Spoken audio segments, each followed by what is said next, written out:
ეს იან სტეინის ნამუშევარია, რომელიც მხატვარმა 1670-70-იან წლებში შექმნა. კომპოზიციის ცენტრში მხატვარმა ახალგაზრდა ქალბატონი გამოსახა. მარცხენა ხელში მას დოქი უჭირავს. მარჯვენაში კი ნამცხვრის ნაჭერი, რომელსაც ღია გალიაში მჯდომ თუთიყურს სთავაზობს. ყურადღებას იქცევს ბიჭის გამოსახულებაც, რომელიც სულ ცოტა ხნის წინ თიხის ქოთნიდან ამოღებულ წვნიანს კოვზით კნუდს აჭმევდა. სასურათე სიბრტყის მარცხენა არეში ბიჭის უკან გამოსახული ქალბატონი ხამანძკებს წვავს.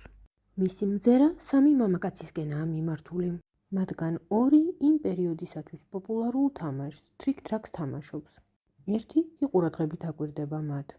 ნარდის მსგავსად მასაც კოჭებითა და კამათლებით თამაშობენ ორფრთიანი გადაშლილი ხის ყუთის ან სპეციალური მაგიდის ზედაპირზე. თუმცა ეს თამაში ნარდი არ არის. ამ შემთხვევაში მთავარია კოჭების გადაადგილებისას მოთამაშემ, რაც შეიძლება ბევრი ქულა დააგროვოს. სურათი ავტორის მიერაა ხელმოწერილი. ამჟამად ის ამსტერდამში, რეიქსმუზეუმშია დაცული.